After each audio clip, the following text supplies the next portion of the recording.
আমাদেরকে নিয়ে মিটিং করেছে, সেই মিটিংকে সাধুবাদ জানাই। কিন্তু আমাদেরকে শেষ মুহূর্তে শিক্ষার্থীদের প্রস্তুতি করতে দেয়নি, এটা হতাশাজনক ছিল।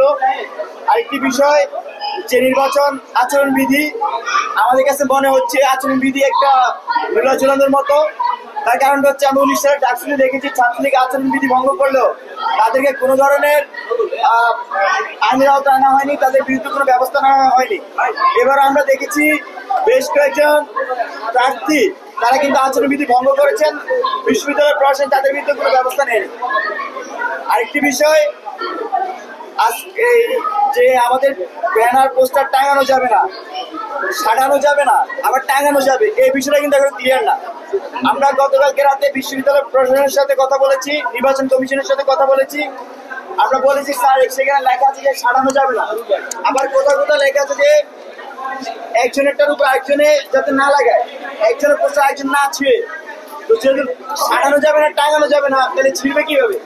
তো এরকম কিছু স্পষ্ট অবস্থান আছে।